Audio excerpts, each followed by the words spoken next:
how these randoms keep getting jobs. Don't worry about it.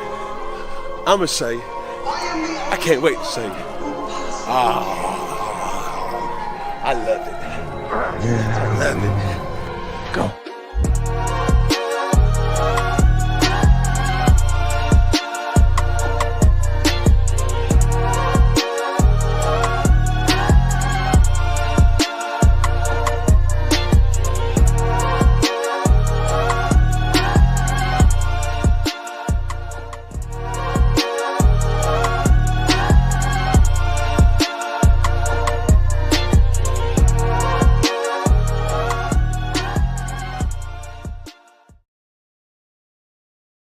What's going on, ladies and gentlemen, and welcome to the NotBland Show, and I'm your host, Dujane Bland, and it is week 3 already.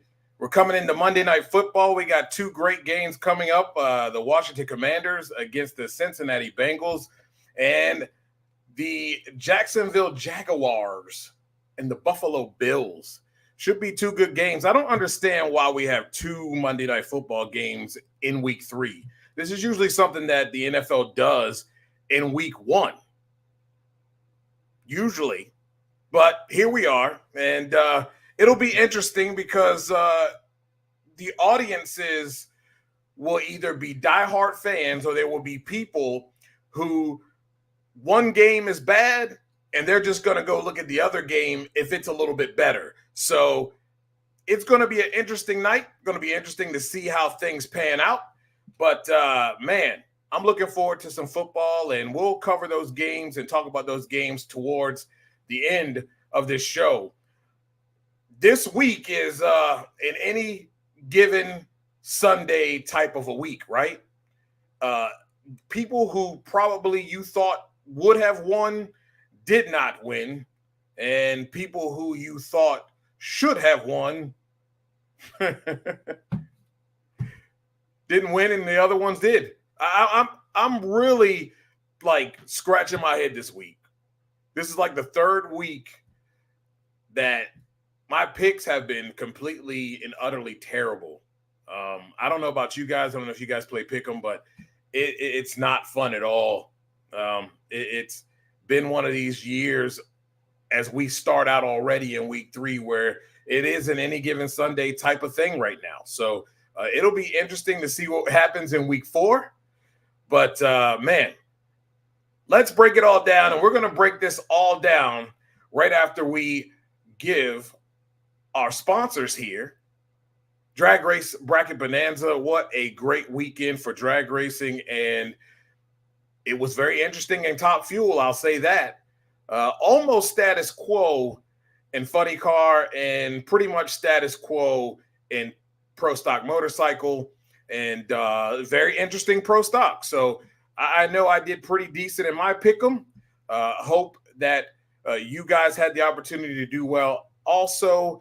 And this is how you can sign up if you haven't gotten into our league and if you haven't signed up to play Drag Race Bracket Bonanza. Drag racing fans, check out Drag Race Bracket Bonanza. It's the free, family-friendly fantasy bracket game. Now, after final qualifying at every national event, you can fill out your bracket for all the pro classes. It's free, easy to click on your picks. If you need some help, just hit the randomizer button to fill in the blanks. It's for fun, stay engaged, and pick your winners today.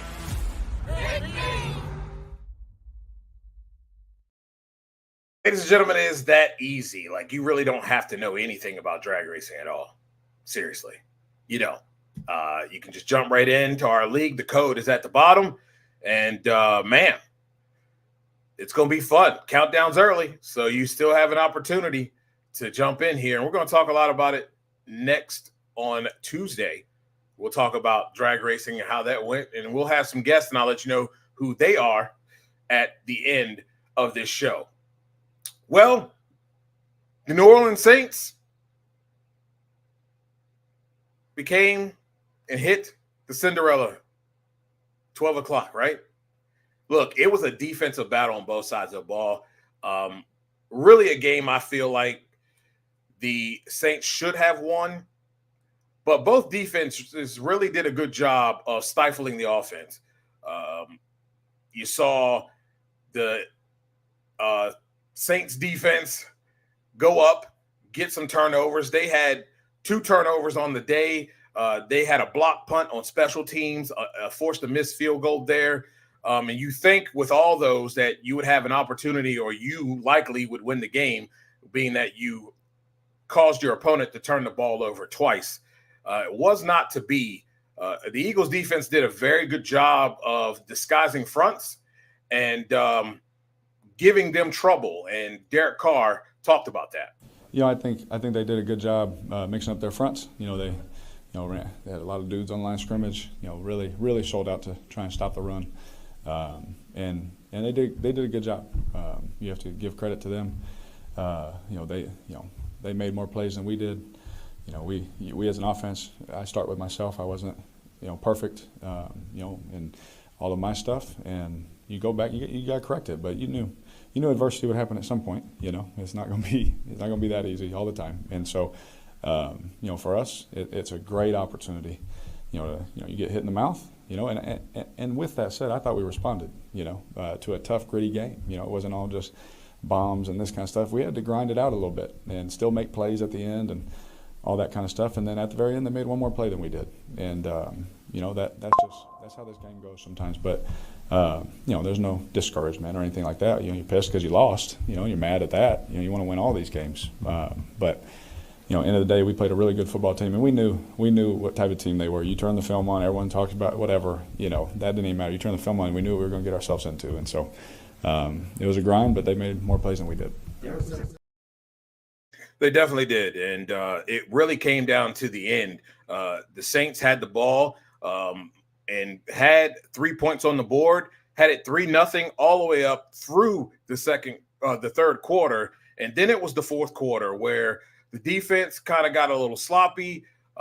They allowed some explosive plays with Saquon Barkley breaking one for a touchdown, and then at the end there, even though they were able to go down the field, have that nice catch by Chris Olave for the end zone, which it looked like once they got that touchdown that they were pretty much going to win this ball game. And then they gave up bigger plays, and it was the big play to Dallas Goedert where 3 guys – how do 3 guys end up in one spot and run into each other and no one sees each other? I guess that's the focus that everyone had, and the guy that was covering Dallas Goedert got caught up in that mess, leaving him wide open, and he broke it for a long run that put them inside the 10, and that was pretty much what sealed the deal for them. They tried to have a few seconds left and try to go down and possibly get a field goal there, but it was picked off down the middle of the field. Just an all-around tough day for the New Orleans Saints, and they'll have to rebound. You know what I mean? It's early. You're going to have these adversities, as David Carr says, but, they're going to have to pick it up because they play the Atlanta Falcons in Atlanta coming up. So division rival, and should be a good game between these two. Surprisingly, man, really surprised how well the Atlanta Falcons hung in there. And, man, what a game that was, right? You look at this team and you look at what you saw earlier in the first game with the Atlanta Falcons, and Kirk Cousins didn't look like himself, kind of looked uncomfortable, didn't look like he wanted to plant off of that surgically repaired Achilles, and comes out the second game and really starts to look like himself, really starts to get comfortable and look like he did in Minnesota. And this game, boy, I thought he looked a lot more comfortable against the Chiefs. They were trading blows here.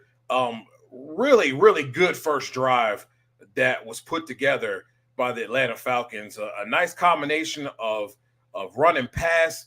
The way they got Darnell Mooney involved in the offense again, utilizing those crossing routes to allow him to get open and utilize his speed to get yards after the catch was very important. You got Drake London involved as well. I thought they did a superb job. Things changed, though, after they lost their 2 offensive linemen. That zone running scheme kind of got bottled up there. The Chiefs were doing an excellent job of stopping the run after that and getting, pressure on Kirk and forcing some errant throws. But it really came down to the last play. It came down to the last drive. Patrick Mahomes doesn't look like Pat. And a lot of that has to do with the new wide receivers and Worthy and Rice. Worthy coming across a couple times, should have kept running. He sat down instead of taking it all the way through. A missed throw there, a couple miscommunications out there. And I thought the Falcons did an excellent job of really bottling up Travis Kelce for the most part. He's going to get his share, but they did a good job of bottling him up early and forcing them to really just methodically go down the field. Got to give a lot of credit, though, to Samaje Perine running the football quite well and strong. Did an excellent job there. I expect them to bring Kareem Hunt in at some point, but not too bad. Not too bad of a job. Was able to the rookie did an excellent job as well, covering the football up, not turning it over, because he has had a few of those, but did an excellent job, just like a bowling ball, man. The guy just continues to just fall forward when he runs the ball. But it really came down to one play, and I don't want to be too critical of Raheem Morris, but there's a few times in the second half where it was very clear that the pitch game was not going to work with Bijan Robinson. They were just blowing up through the offensive line. The corners and the linebackers were really reading it in well and coming in and making sure tackles. I don't understand on the last play of the game what you're doing there. You've got two big dudes over 6 foot, Kyle Pitts and Drake London. You got to throw the ball. They missed the first one. I felt like there was one in the end zone there that did not get called. That was a clear pass interference. But if you go back to McDuffie's play where he was called for pass interference, that was not a pass interference. The defender had already established himself in the field of play. He established his presence before the wide receiver, and the wide receiver pretty much ran right into him, and they threw a flag and called that a pass interference. That was a bad call. So them not calling that in the end zone, although it was a bad call, I feel like that was a makeup call. A lot of people say there ain't no makeup calls, but there's makeup calls in this game. And I felt like that's what they were doing there. But you got to go on fourth down there. You didn't have a lot of success early running the football late in the game. Earlier in that drive, you have to go to your big guys. You have to go to your twin towers and give yourself an opportunity to get yourself a touchdown there. They had done so well with the drag routes across the middle and allowing those big guys to kind of turn their bodies inside and create a shield and just allow themselves to be able to have an opportunity to catch the ball. Now, don't get me wrong. The Chiefs did a great job of tackling in the middle of the field there and tackling, these wide receivers pretty quickly. But, hey, you run the route to get in the end zone, correct? So why not go to the pass there and give yourself an opportunity? I thought they played right into Spagnuolo's hands, and Spagnuolo executed perfectly, and his defense did as well. And they come up short, just a little bit short, 22-17. But as a Falcons fan, I think you have to be very much pleased with how your team came out and fought the entire game. Despite injuries, you guys were still in the game. And at the end of the game, you had an opportunity to win. And that's important. And coming up, you got a division foe coming in to the Mercedes-Benz Dome. And it's going to be a good one. It's going to be a good one. I expect a very, very good battle here. You can throw the records out of the window. You can forget about what the New Orleans Saints looked like this past week. They always play each other strong. It's going to be a heck of a game, and I expect the Rise Up faithful to be there in full accord and waving those white flags and rooting for their team. So it's going to be fun. Going to be a fun game to watch, and going to be fun to see what goes down here with them next week. Now, a game that we'll talk about, the New York Giants and the we're getting to this. We're so getting to this. Don't worry. Don't worry. The Cowboys, you know what? Since we're right here and you brought it up, Caleb, let's go. We're going to go with the Cowboys right now. And I tell you what, I've said this from the beginning. I said this last year. The defensive front for the Cowboys is small. They have always been. Now, think about what happened in the offseason, ladies and gentlemen. Dan Quinn leaves. He goes to the Washington Commanders. Joe Witt Jr. goes to the Washington Commanders to be the defensive coordinator, and they pluck a couple guys that were in their rotation. That's one thing. So now they lost a little bit of guys that they bring in and rotate in to keep guys fresh. That's number one. Number two, they didn't get any bigger up front. And you brought in a guy in Mike Zimmer who was sitting on the couch last year. And I don't want to hear about what he's done in the past. The bottom line is if he was so good, he'd be on somebody else's team and would have been coaching last year. But he wasn't. So the man comes off the couch after having a few beers and watching games all last season, comes out here and now has to coach a team that does not have any girth up front. There's no butts, no big butts back there. There's no weight in the front. And when you get against offensive lines that can move the ball, that are strong and can jump and get penetration and push off the ball, you lose. It's just that simple. And it's going to happen all year. And you might as well get used to it because you paid CeeDee Lamb, you paid Dak Prescott, you know you're going to pay Micah Parsons. So welcome to cap hell. Because this is how it's going to be for a while because you ain't going to be able to pay for nobody. And with this losing, there's not going to be a whole lot of people going to be coming to the Star thinking it's going to be some kind of shiny, place and a great place to be. It's going to be purgatory for a while, ladies and gentlemen. Because Jerry Jones spending money on things that maybe he should have just let go. He feels painted into a corner, I believe, especially at the quarterback position. This is not to point the finger at Dak Prescott, but we're seeing a lot of the same things that we've seen from Dak early. Now, are they asking him to do too much? I don't know. But at the end of the day, it's going to be real easy when all you have to do is take away CeeDee Lamb and focus on the other wide receivers and let them eat. But I will say this. The Baltimore Ravens, for a healthy amount of quarters, did an excellent job, okay? Did an excellent job of playing ball and executing. I love the fact that they stuck with the run. They ran Henry and ran Henry and ran Henry, and they wore those guys out. But here we are in another game in week 3, and this team seems to fly the coop or flee the nest, so to speak, in the fourth quarter. And this is what we had. Big plays being made in the second half by the Dallas Cowboys, making them look like they are some team to be reckoned with. It's like the defense just forgot how to cover. They forgot how to tackle. I don't know whether they thought the game was over or what. But this play especially, where's the coverage?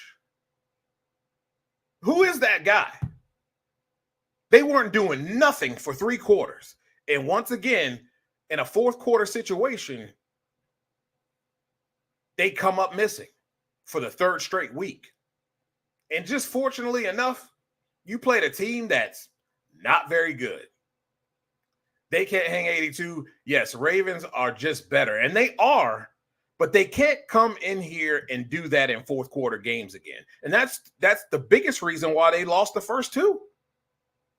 Execution got poor on offense, too many 3 and outs, and then you put your defense in a position and sometimes in a bad position to have to now defend a little bit more than maybe they should.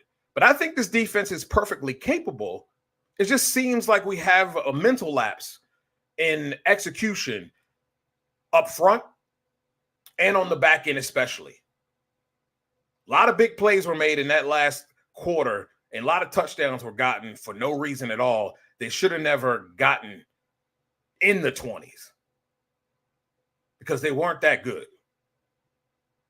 So there's one thing that the Ravens have to shore up on, and that's playing, as the great Ray Lewis would say, this is a 60-minute ball game, and you guys have to play for 60 minutes.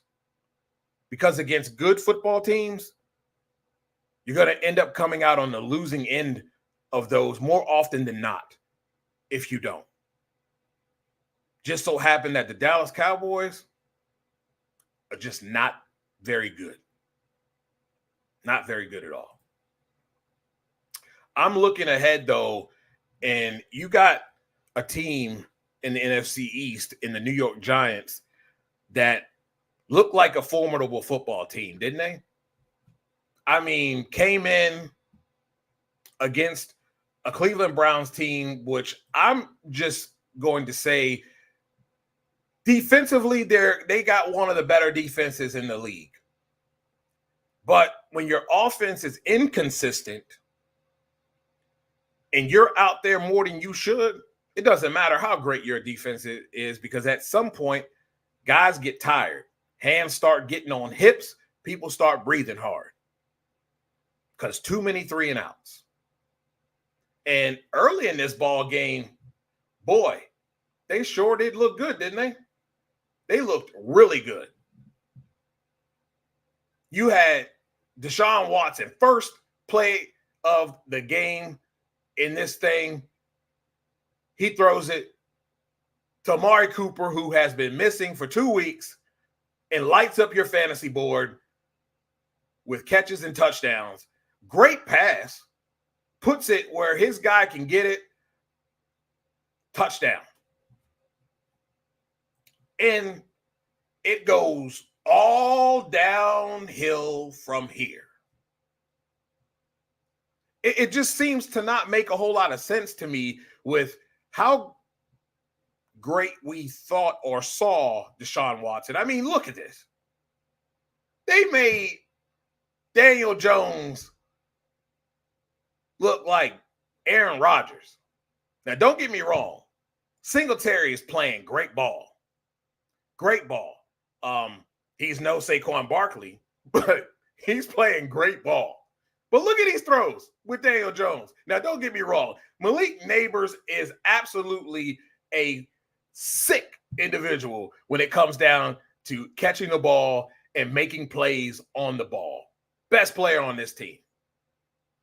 But come on, man. They struggled for 2 weeks, and Daniel Jones is out here lighting it up. Daniel Jones, 24-33, 236, and 2 touchdowns. Those 2 touchdowns, yeah, that guy, Malik Neighbors. Impressive day for them, but it really goes to show how the Cleveland Browns are just an inconsistent offensive football team. And if this is how they're going to play and you give up and end up losing to losers, can you only imagine what happens when you have to play winners? It gets ugly. And I don't know how you fix this, but it sure enough seems that at the quarterback position, he isn't who they thought he was. He's a shell of himself. And they paid a ton of money to this guy. Think about it last year. You had a guy in Joe Flacco who got this team on a roll and put them in the playoffs. This team was rolling.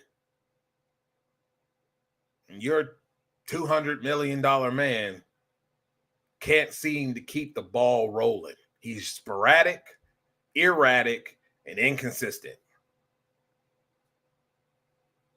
I don't know what to tell you other than the fact that you paid the wrong man. You overpaid for a guy who's not as good as we thought he was. This is going to be a long season for the Browns, and it's sad because it shouldn't be. This team is talented, has every weapon on offense to be able to be successful and win ball games, and should have dog walked the Giants. But when your offense is inconsistent and leaving the defense out there on the field, you get taken advantage of by losers. Unfortunate. Speaking of losers, the Carolina Panthers. Las Vegas Raiders looked good for 2 weeks, right? They did. They look good. They only won one game, but they look good for 2 weeks.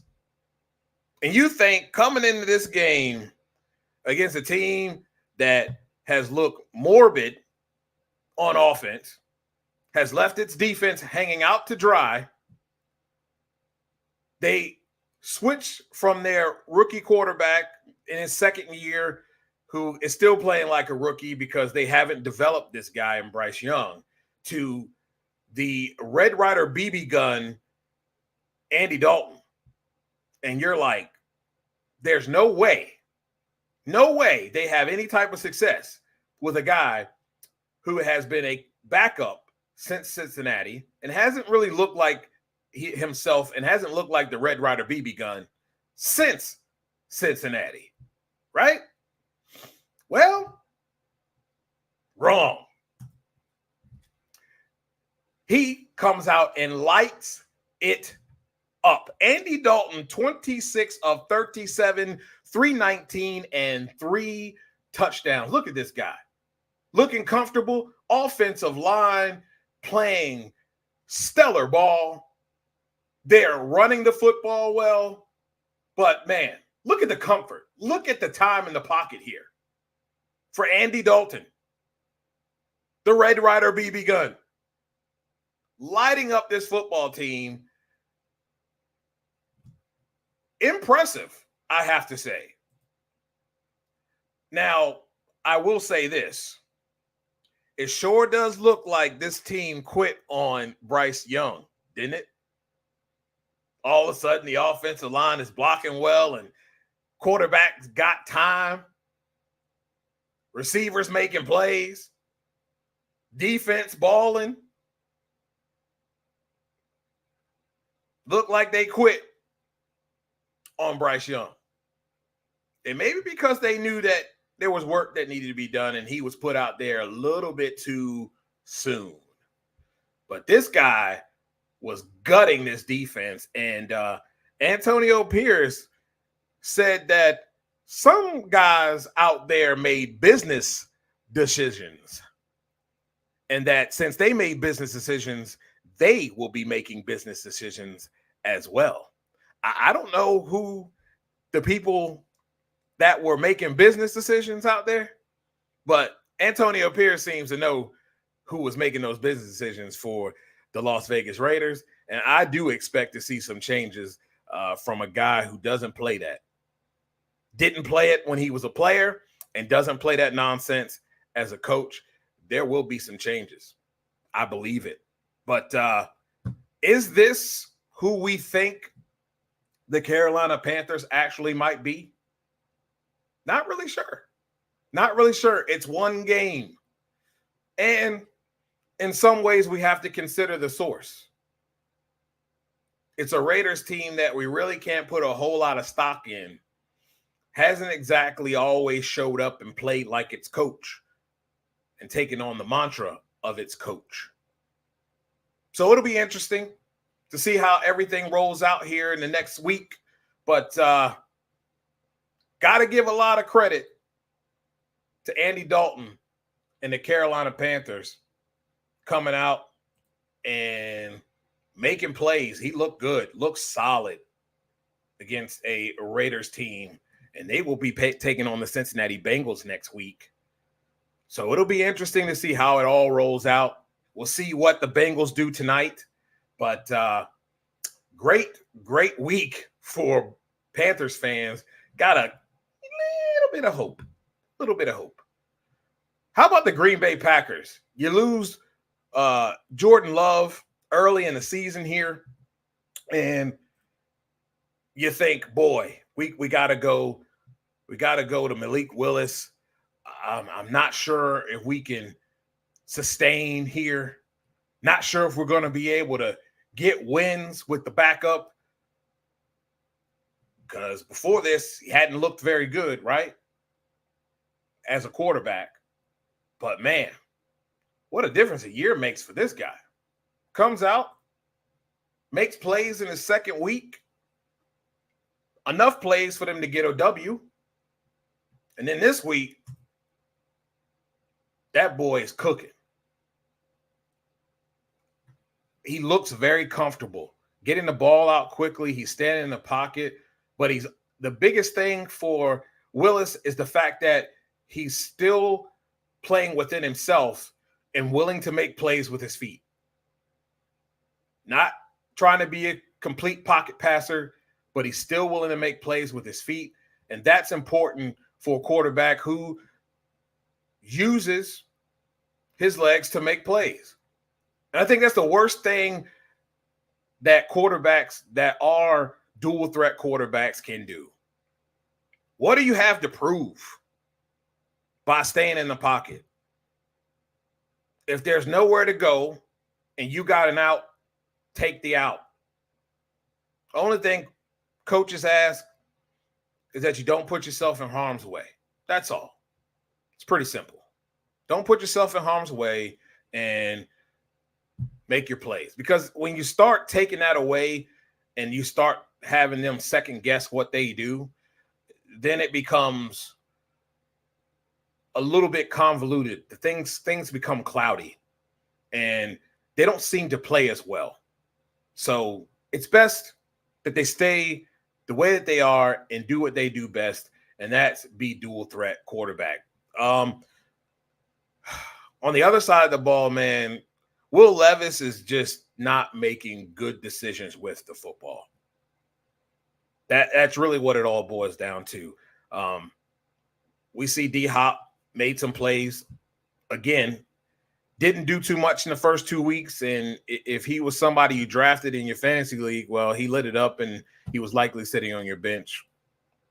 I know because he was sitting on mine. So, they were able to make some plays, but it's the turnovers that kill your football team. And I do believe that Levis has all the tools. I think he's very much capable of making plays. It's just he's had to make smarter decisions when it comes down to throwing the football, where to throw the football. I mean, he had one picked off, and he pretty much – it was telegraphed. They knew it was going that way and picked it. It was too easy. And you can't have that. You have to go through your progressions. You have to take the time, read the defense. I guess he didn't see the guy coming down, and the guy was reading his eyes and took it away. So lot of work to be done in Tennessee. I don't think they have a whole lot to work with, but that doesn't mean that they're not capable of being able to win ball games, because it's any given Sunday, and we saw that this weekend with a lot of football teams beating teams that we didn't think would happen, and that would happen. The Minnesota Vikings did just that. They are on a roll, man. And that's with Sam Darnold. Really says a lot about Kevin O'Connell. If you covered or you're a Commanders fan, you know all about Kevin O'Connell and his abilities and what he has done with quarterbacks. And man, he's proven to be a quarterback whisperer. We've seen Sam do pretty good in his spots with the 49ers, make smart decisions, make good plays. But man, he is on one right now. He really is looking very comfortable. 4 TDs for Sam Darnold this past week. I mean, super impressive with what he's done. Just look at what's going on here. Just they got the run game going with Aaron Jones. Really got him involved on both the run and the pass. You see here coming across the middle there. Really good play. Getting him involved. And, man, look at what he's doing in the passing game. Getting Justin Jefferson the ball, making plays outside of the pocket, smart decisions, utilizing his legs a little bit to extend plays.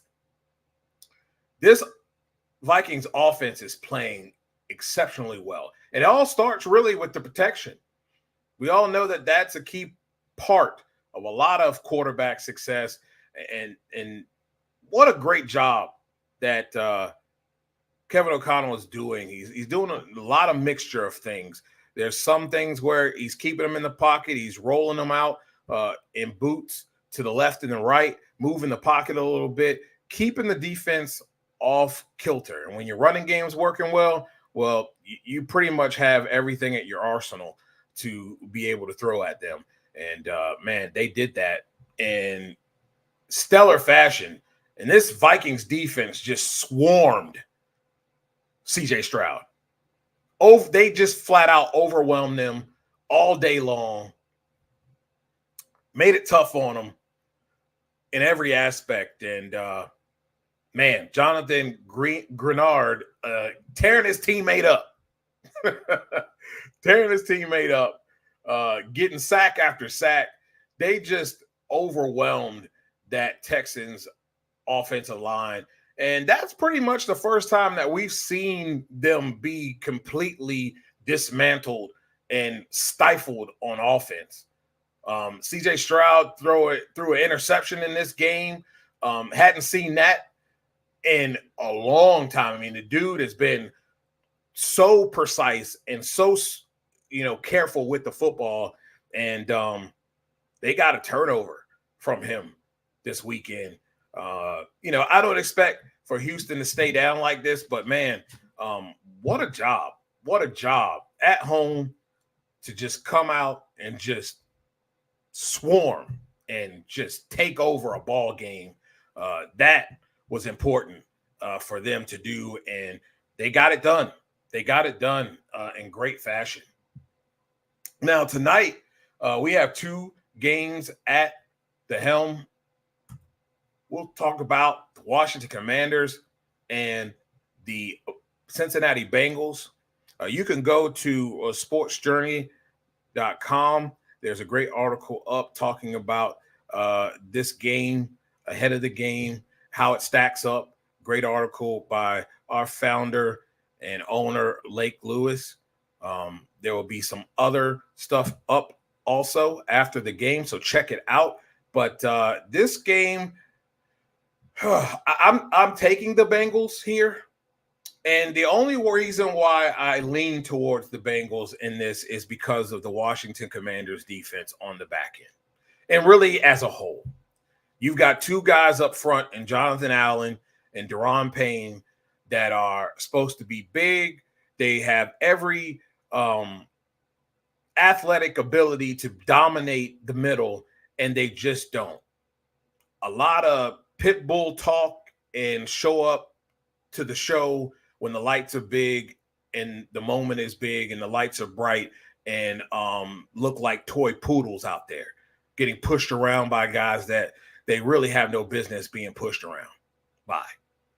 And then the guys on the outside just not getting home, but they're not getting home because sometimes they're playing outside of themselves, trying to do too much. Instead of maintaining the gap responsibility, forcing everything inside, you want to go up and out of the way, opening up a natural lane for the quarterback to step up and extend plays and hurt your back end as far as your secondary, which is, let's just say it, suspect.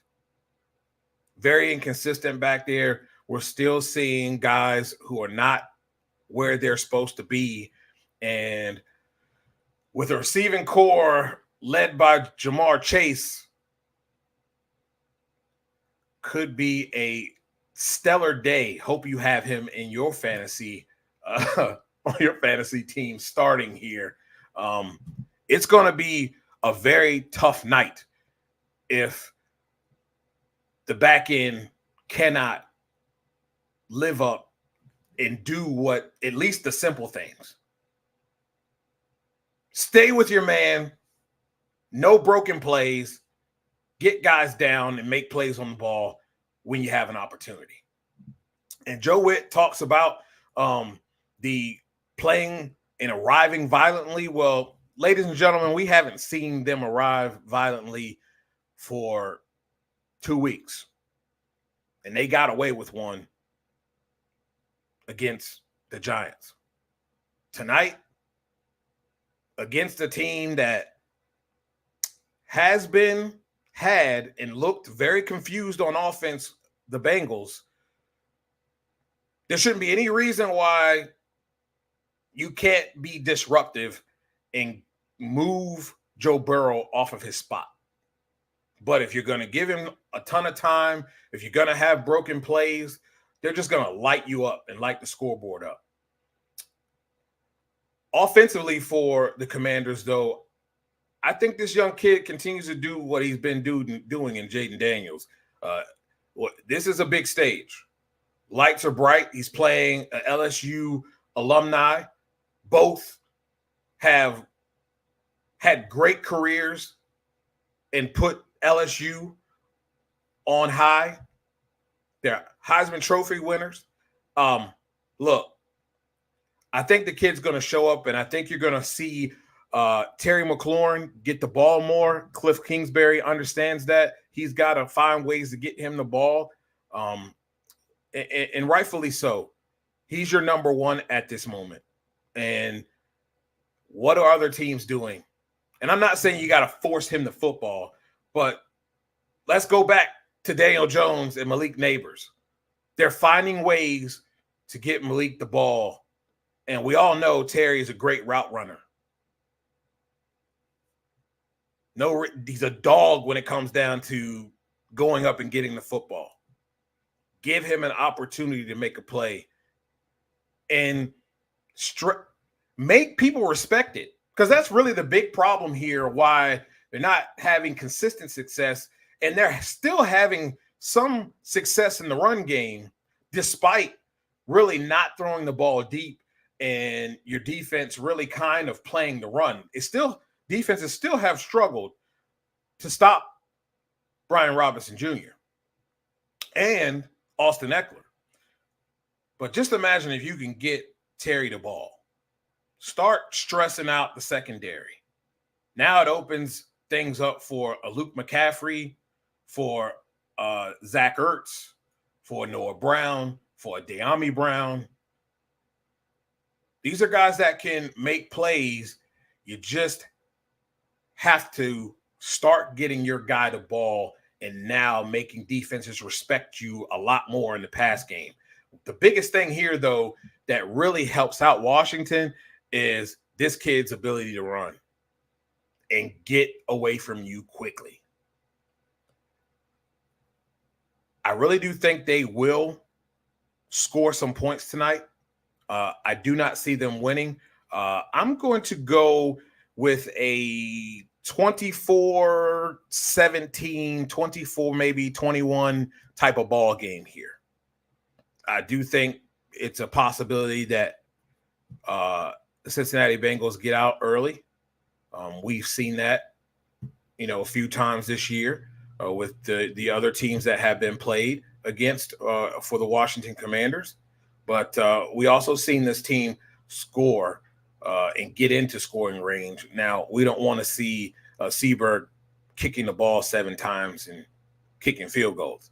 They got to get in there and they got to get touchdowns and put more balls in the end zone than not. I think they'll give them a fight, especially on the offensive side of the ball. I think you'll see some times where the defense does win. But I do think we're going to see some broken plays here. We might see Jamar Chase get a tutty or two. He might be upwards of 100 yards tonight.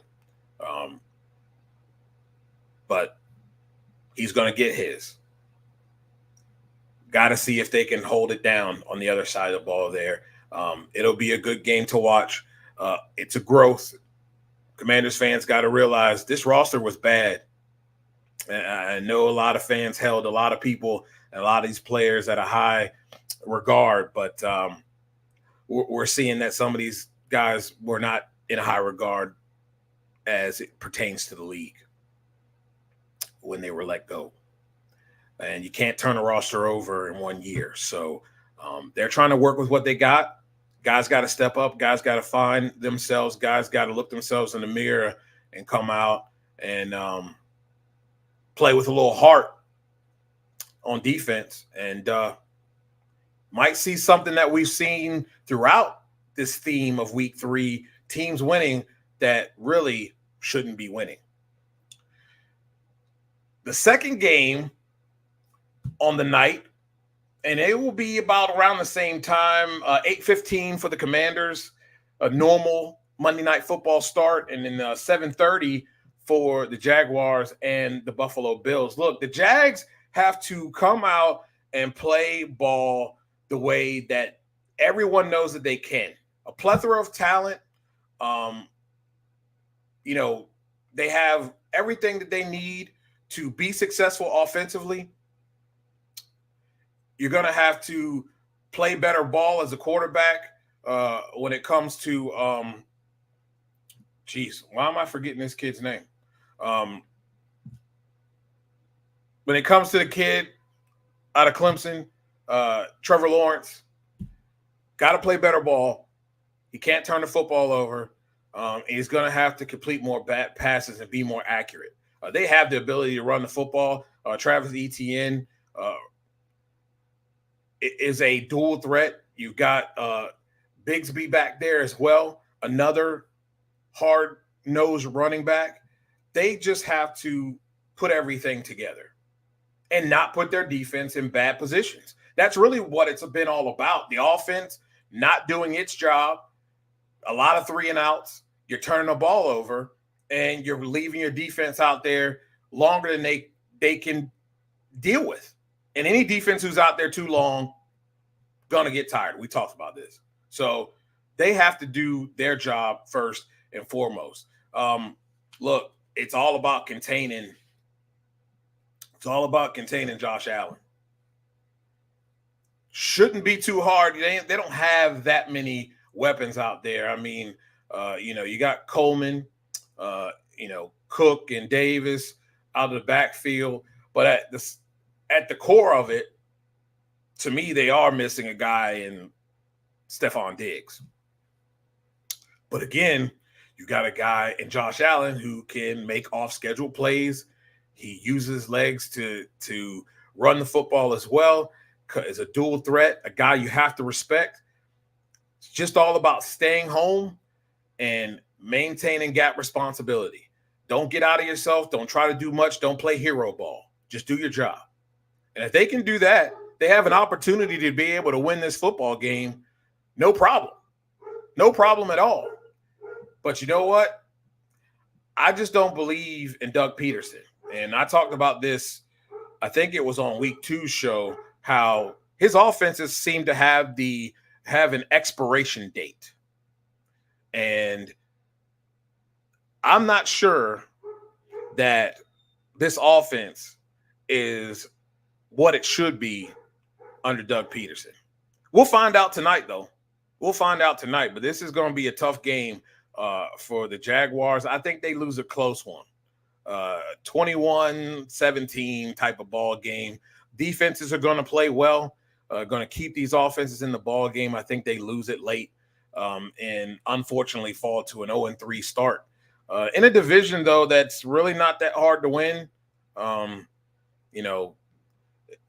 It's still – I don't think you're dead in the water when it comes down to winning this division, but this is a game that they're going to need to have, in my opinion. I think this is a must-win for the Jags. I'm just not sure that they can pull it off and get that must-win for this week.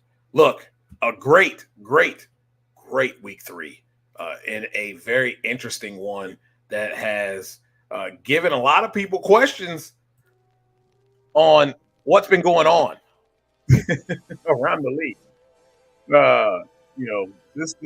These teams that had no business winning it, that won, it's just wow.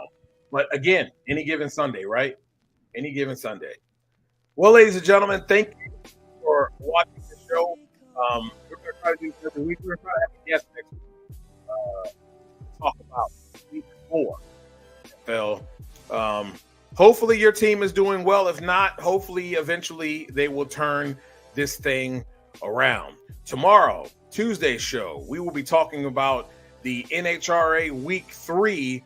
We will have Dallas Glenn on the show, pro stock winner for the Carolina Nationals.